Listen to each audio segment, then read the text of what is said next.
If you've got a great idea for a new product or service, then how would you go about raising the funds to turn that idea into reality? Well, increasingly, inventors and entrepreneurs are going online in search of potential investors who'll pledge money in exchange for gifts or perks rather than company shares. In fact, last year, this trend for crowdfunding raised an incredible £120 million for British business ventures. We sent Wendy Hurrell to meet some of the capital's latest crowdfunding superstars. We have raised beds that's going to be there, with three tiers.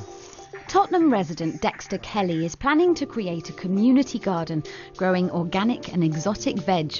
There will also be a cafe where youngsters can learn how to cook healthily.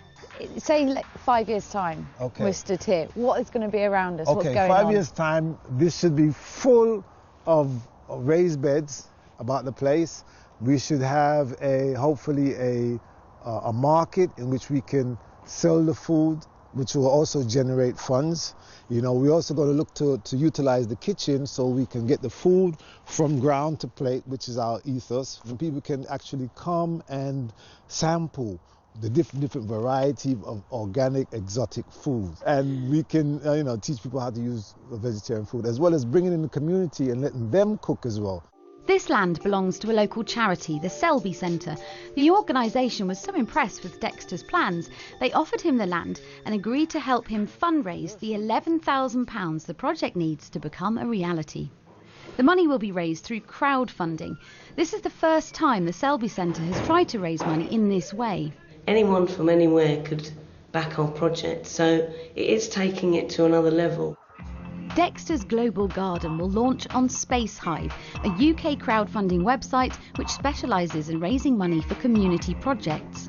Chris Gawley believes it is the nature of the internet itself that makes crowdfunding different. It's a more liberal place, it's a more entrepreneurial place. It's a sort of ecosystem where ideas can rise and fall really quite effectively, almost a Darwinian type place. Worldwide crowdfunding raised nearly £1 billion last year, and an estimated 1 million projects were launched, with the majority coming from America. But to capture the imagination of the crowd, you need a great idea. It's the only watch that works perfectly with iPhone and Android smartphones. The makers of this smartwatch asked for $100,000 but received $10 million, while this subterranean park underneath New York City should become a reality this year.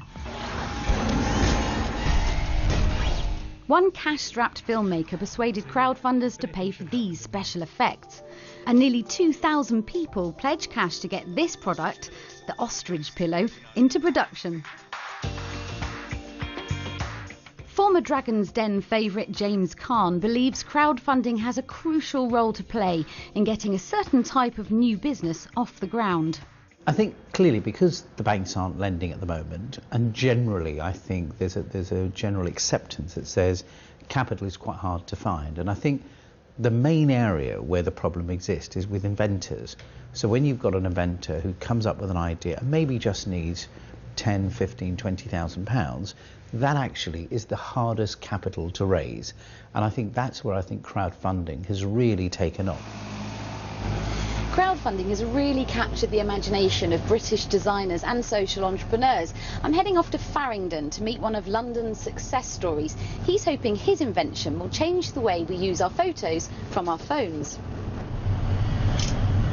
So yeah, this is the latest prototype we've got, which is about as close to the production model. So basically people log in with their Instagram account and then choose 9 of their favourite images. We develop them onto a single frame of 35mm slide film, and then we send it to them in the post. Ben's clever idea and polished prototype clearly caught the imagination of the crowd.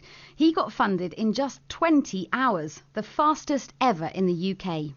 Me and my friend who I work with just sat here all night with some beers, just getting a bit giggly, and we had a big party, we had some champagne, because yeah, we got funded in 20 hours and it was just like, yeah, it was crazy. It was a really good time. Back in Tottenham, no one's expecting Dexter's Global Garden to get funded in a single day. In fact, this project has an entire year to raise the money it needs, but fingers are very much crossed as the bid goes live. Excellent. That's brilliant. I can't believe that. Less than That's half amazing. an hour as well. It's going to be ecstatic. In half an hour, we had 33 funders, most of whom we'd never met before.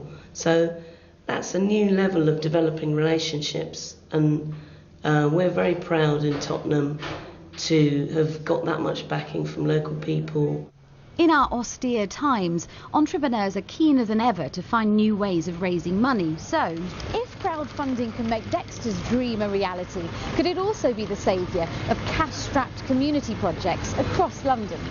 In these times, it makes sense to throw the funding process open, maximise the sources of funds, allow anybody who wants these projects to happen to get behind them. And if we do that, it's not just a smarter way of raising finance for these sorts of projects, it's actually creating a new momentum, a new dynamic that allows people to get ideas off the ground that wouldn't otherwise have happened. It's communities voting for change that they want with their wallets. so what is the secret of a successful crowdfunding bid? Well, on Kickstarter, the biggest of all the crowdfunding sites, researchers found that those with a video were twice as likely to get the money they needed. Emily, a keen cyclist, has created a product designed to reduce road deaths, and for her, a great video proved to be the key to crowdfunding success. It's been me and my crazy bike light for so long, and I talk to people about, I've got this bike light that projects a symbol in front of the cyclist, and it sounds cool, but until you see it, and you see it in the video, it just makes sense. And people go, oh yeah, that's a really cool idea, but you kind of need to see it to believe it. Without Kickstarter or a similar crowdfunding site, would this have been possible? Yeah, but I wouldn't be in the same position that I am now. We've now been approached since we've been live by some of the biggest retailers in the UK. Now here I go. 1, 2, 3. We caught up with Dexter at a martial arts club where he volunteers as an instructor. It's been 4 days since his project launched. And here, go. The latest that I've heard, we've got £1,902. 50 people has pledged. So it's gone up from Friday. So there's a lot of excitement, and it's so good that these things can happen, So the future now is that we aim to get more people involved, more money in, so we can get the project really moving. And that's what I want to see. Market analysts are predicting the value of crowdfunding projects from around the world will double in value in 2013. That means around £1.85 billion will be pledged for projects like Emily's Bike Light, Ben's Projector and Dexter's Global Garden. So if you've been sitting on a brilliant idea, then there's never been a better time to get crowdfunding than right now.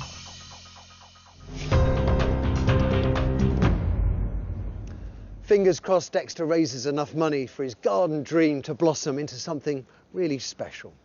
Well, that's nearly all for tonight, but before we go, let's have a quick look at what's coming up on next week's programme. The NHS is about to undergo the biggest reorganisation in its history. But what will this mean for us as patients? One of the things the NHS is doing, the reforms, is turning itself into a bit of a marketplace. So you might shop around for care with the help of your GP. Your GP will be like your personal shopper. We ask if private health screening companies are selling us unnecessary tests. People will pay money in good faith for a test which they think will tell them whether or not they're going to have a problem or whether or not they're at high or low risk. And actually those tests haven't necessarily been validated to do that.